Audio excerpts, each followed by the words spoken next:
My name is Susan Taylor. I'm a professor of chemistry and biochemistry and also of pharmacology at the University of California, San Diego. I'm also an investigator of the Howard Hughes Medical Institute. And what I'd like to do today is to go through 3 lectures and hopefully leave you with 3 general concepts. First, I'd like to point out why protein phosphorylation is so important in biology. Then in the second lecture, I'd like to introduce you to the protein kinase molecule and how that functions. And in the third lecture, I'd like to focus on how protein kinases are regulated and localized. So if we go to the central dogma of biology where DNA makes RNA, makes proteins, this is quite an extraordinary era that we live in now, this genomic era of science, where we have so much information available to us. So if we look at DNA is a linear template of 4 bases, and the speed with which we can sequence DNA is just beyond anyone's comprehension even a decade ago, that we could have whole genomes so rapidly. So it's a linear template, and the information is in this linear template. And the same is true for RNA. It's a linear template of 4 bases, and the information is encoded in that linear template. But if we look at proteins, proteins are a little bit different. They're made up of 20 different amino acids, and the chemical properties of those amino acids are quite different.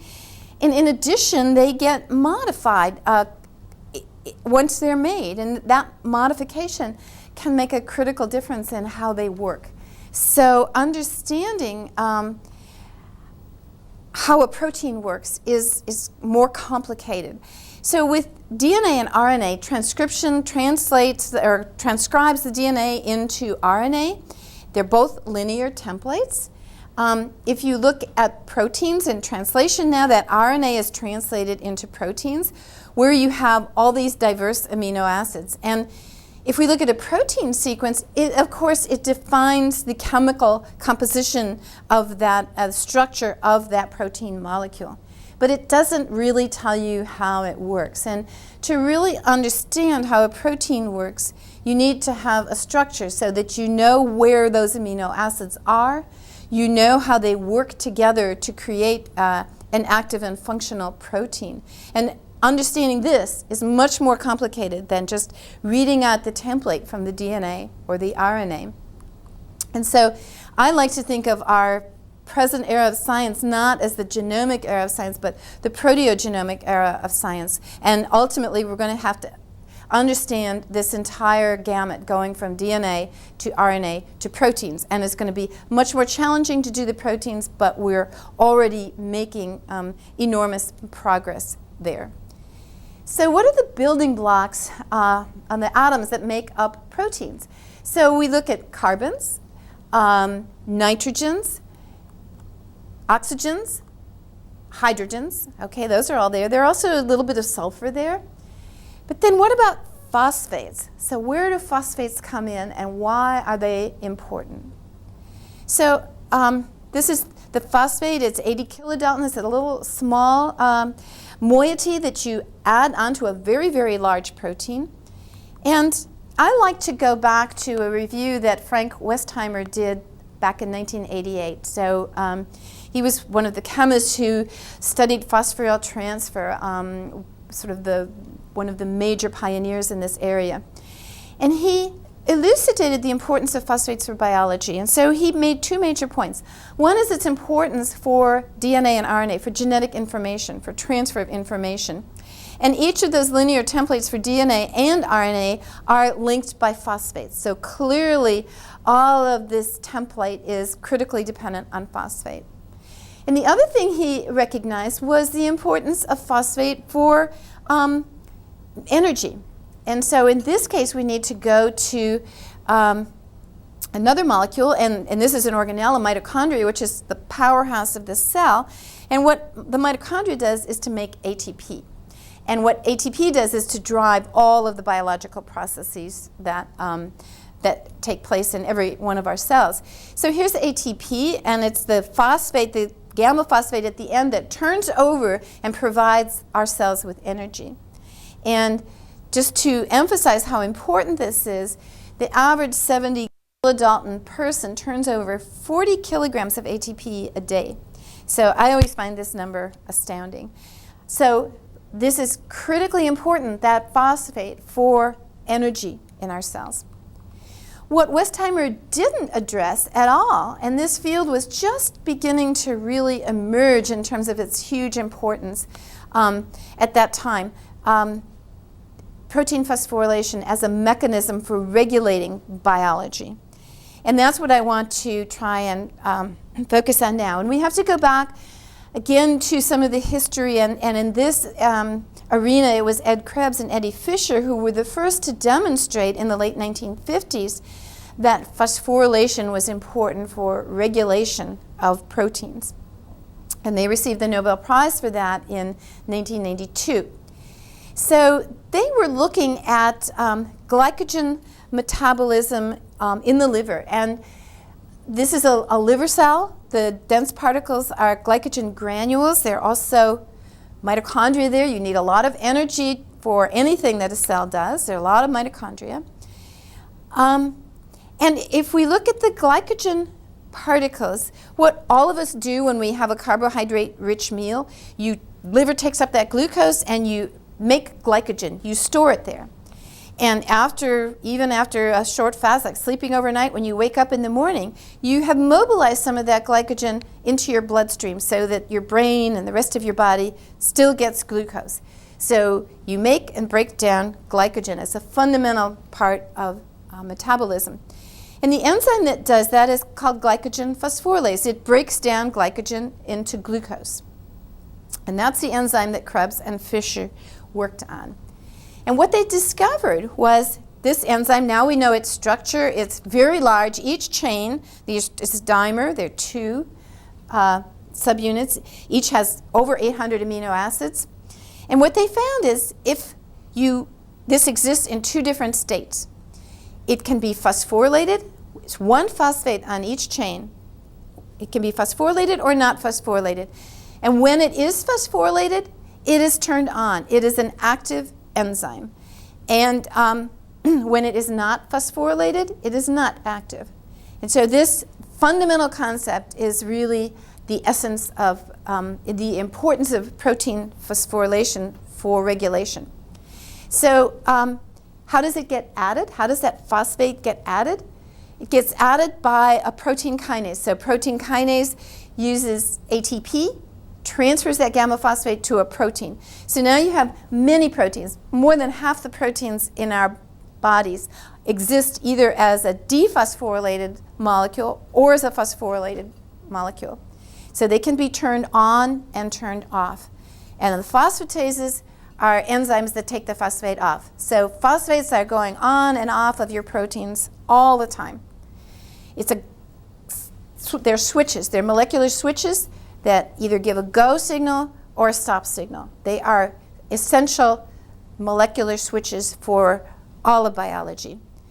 And I like to give just one example that is one of the most dynamic events that a cell does is to go through cell division.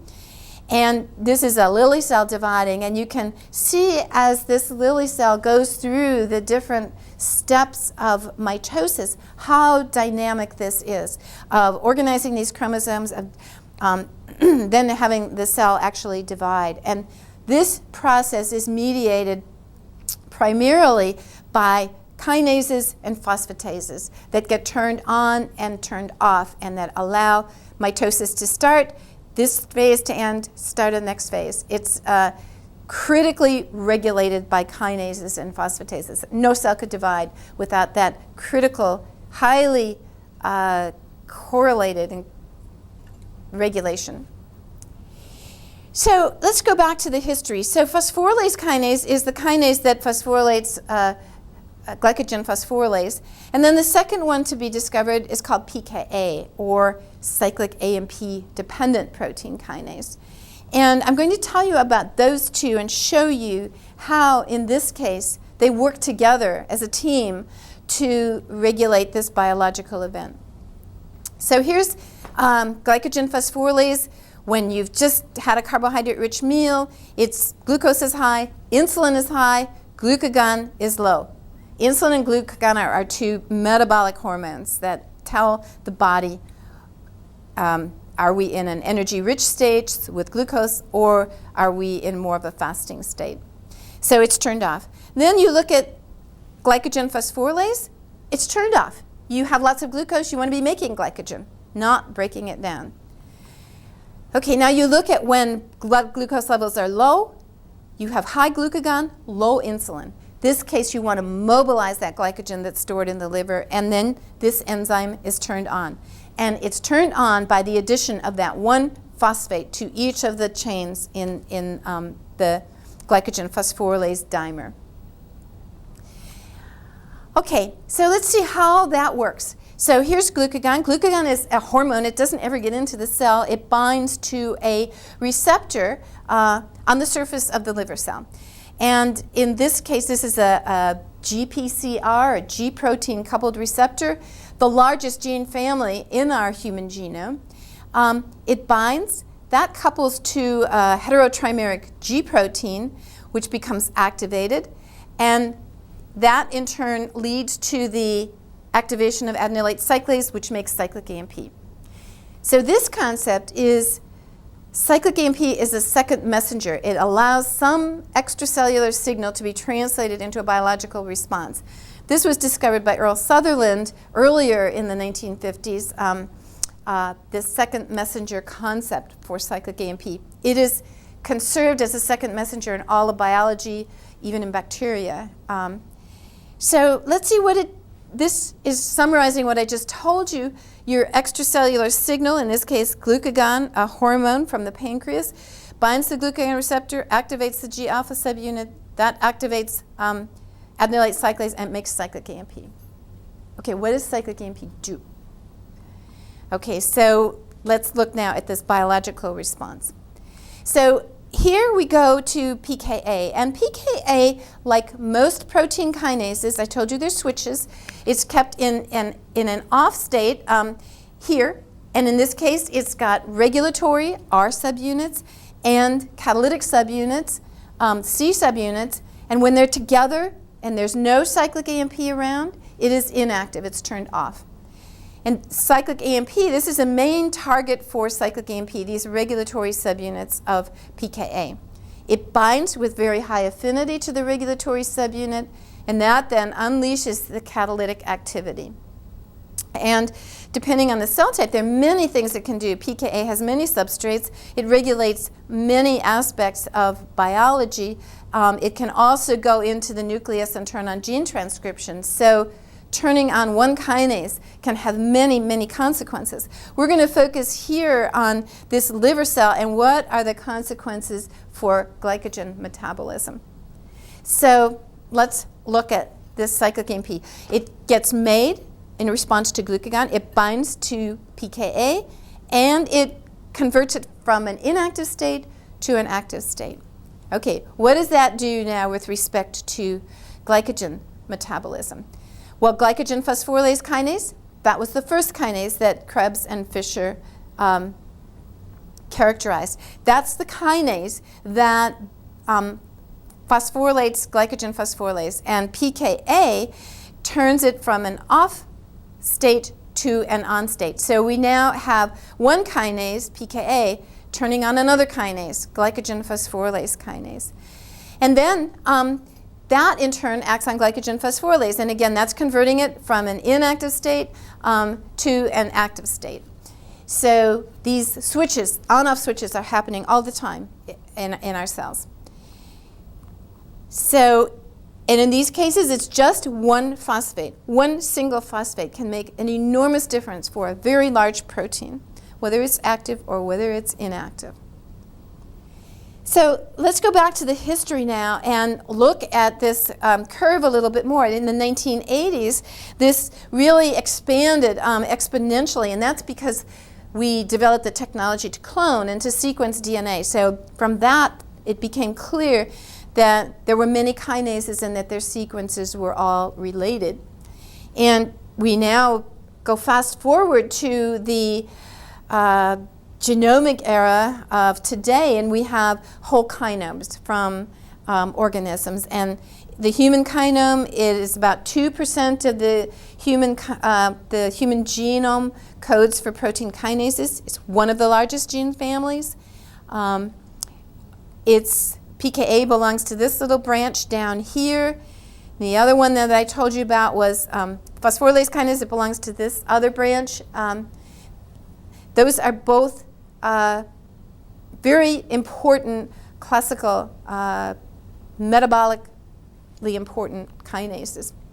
So let's go back to this now and look at another event that was really important around 1980. And this is the discovery that Sark was also a protein kinase. And let me tell you about Sark. So the history of Sark, it was first discovered, it was an oncogene in chickens from Rous sarcomavirus. The Rous sarcomavirus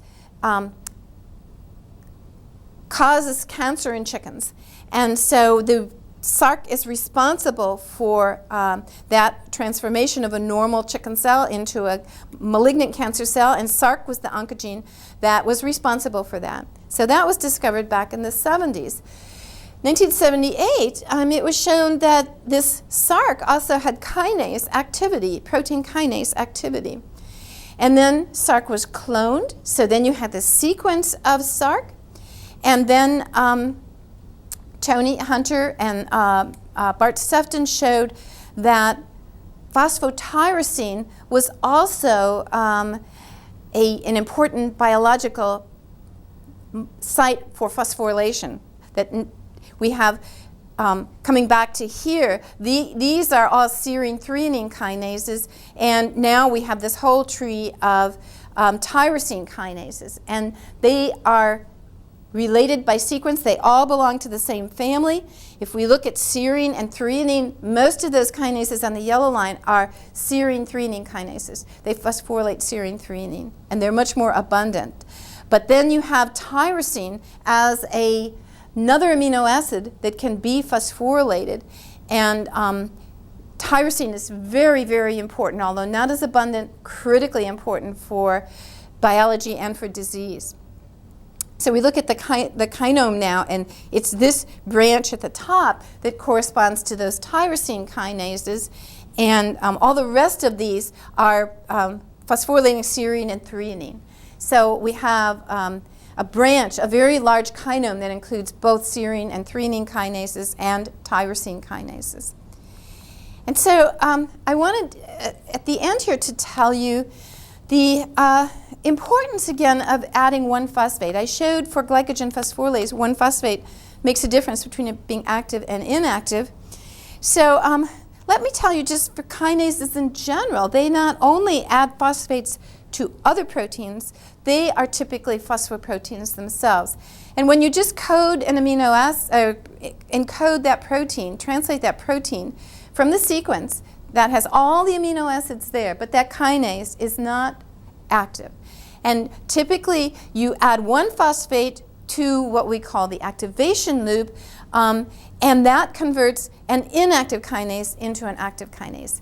So kinases themselves are highly regulated by phosphorylation. Okay, so again, one phosphate.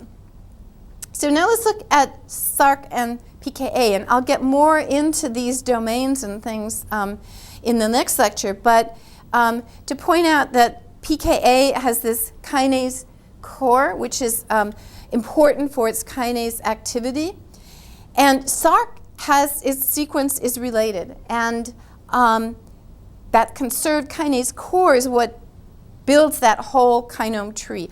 All of those kinases have this core. What was unusual about Sark was that it had these other domains that turned out also to be conserved sequences, but they were not conserved in other kinases. A small subgroup had these domains. And so these were discovered by Tony Pawson in the 1980s and were named he named them SH3, SH2, and SH1. SH1 was the kinase domain. And then what he found was that the SH2 domains in particular bind to phosphotyrosine.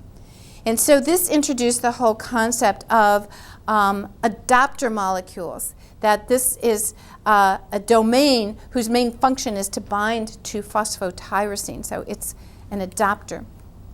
Now let me show you how this works for Sarc.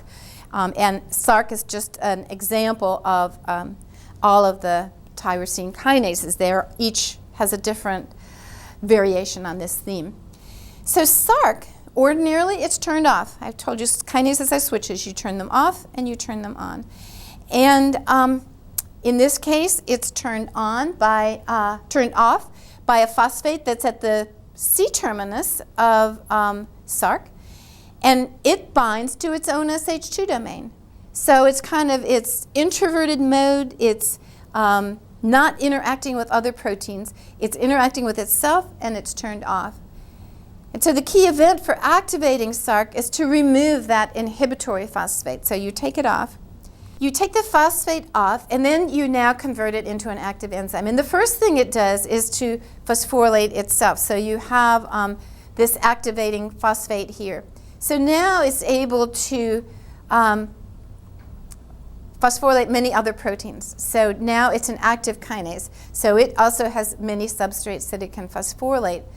But what you've also done is to release the SH2 domain and the SH3 domain from their interactions with the kinase core to now interact with other proteins. And so in particular, if you look at SH2 domain, it's now serving as a docking site for another phosphotyrosine that belongs to another protein. And so in this way, by activating one kinase and introducing several different phosphotyrosines, you nucleate a molecular complex. And these can be very large, and many biological events radiate from that single activation of a kinase that then functions to integrate many other molecules into a biological response. So those are two examples. And what I would like to do in the next lecture, because these kinases are so important for disease, they have become important structural targets. And so next time, in the next lecture, I'd like to talk about the structure of the kinase, using pKa as an example, but try to help you understand how a kinase works as a molecule. And then after that, I'll talk about how it's regulated and localized.